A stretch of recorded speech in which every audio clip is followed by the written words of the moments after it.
In the next few weeks, the founders of 7 consumer packaged goods startups, or CPGs we like to call it, are going to complete their participation in the SKU 14-week program, one of the top CPG accelerators in the country. As part of the program, the founders receive coaching and advisement in all aspects of the CPG world, areas such as building their companies, developing their business strategies, creating and growing their brand. The area that myself and a few other mentors help them focus on specifically are getting ready to tell their story and pitch their deals to investors, customers, retail partners, distributors, and even the press. As part of the culmination of this process, normally they'd be preparing to pitch their deal in front of a 500 in-person event that happens here in Austin, Texas.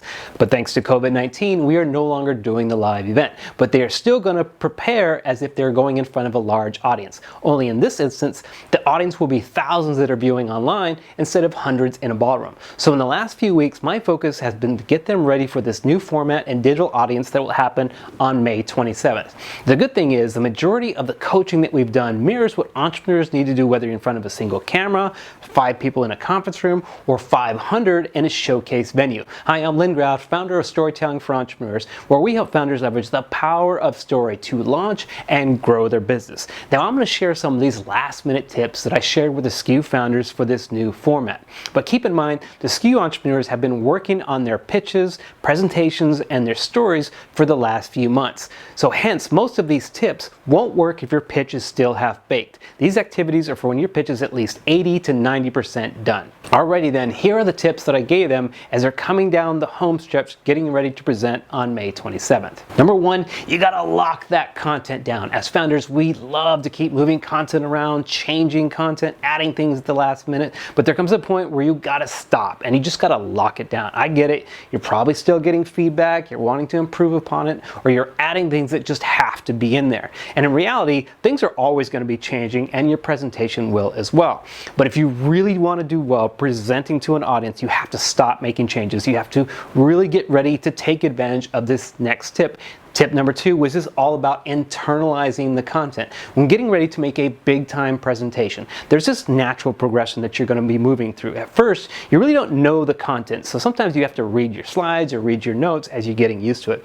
Then you start moving to a point where you're memorizing the material and you're able to present from memory, or maybe just reference your slides or your notes real quickly and it triggers you so what you need to say next. But then there's this subtle difference when you really know the material. You can move from memorizing the content to internalizing. This subtle but important difference allows you to focus on the delivery of the material instead of worrying about what to say next. The information starts to become conversational for you, and you can really develop a flow and a rhythm to your presentation. This is where audiences really feel like you know what you're talking about, they feel like you know the business and you know the space. Now, this internalization done, your delivery coming into its own, here you get ready for the 3rd tip, which is really all about the general presentation tips. Things such as you want to have great energy when you talk, you want to dress professional or on brand, you want to pause when you need to pause and avoid filler words such as and ahs whenever possible. And you want to change your tonality based on where you are with the content and where you are in the presentation.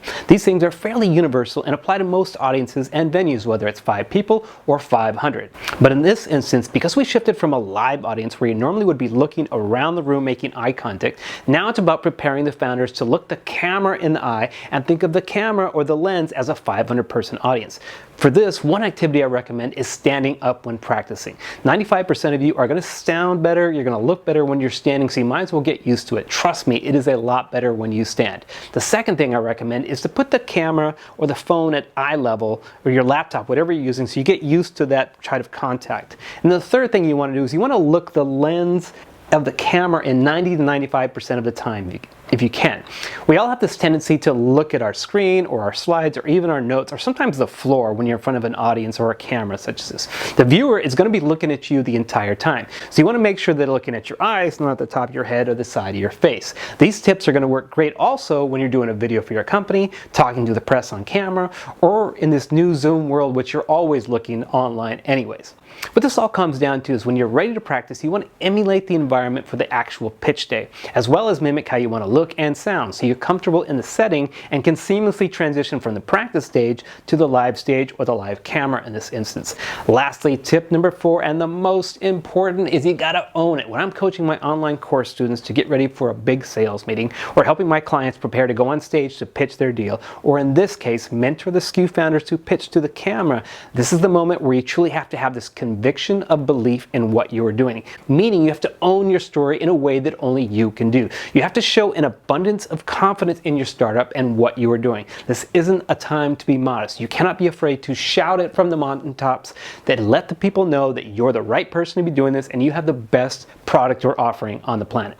Now, I found this example, it's a little over a top, but I shared it with the SKU founders of someone who really owns this presentation. His name is Willie Greene, the founder of Party on Demand, and he did this during the 2017 Startup Fest. I'll put a link in the comments below so you can check Willie in action. Bottom line, if you go through the steps of locking your content down, moving from memorization to internalizing your pitch, and preparing to present like a seasoned professional, and owning your pitch as if your business depended on it, I'm confident you're going to take your pitch, your story, and your presentation to the next level in a way that audiences are going to be signing up to get you the resources you need to build your company and take your brand to the next level. So make sure and tune in to the SKU Showcase here in a few weeks, May 27th. I'll put a link in the comments below so you can RSVP for that as well.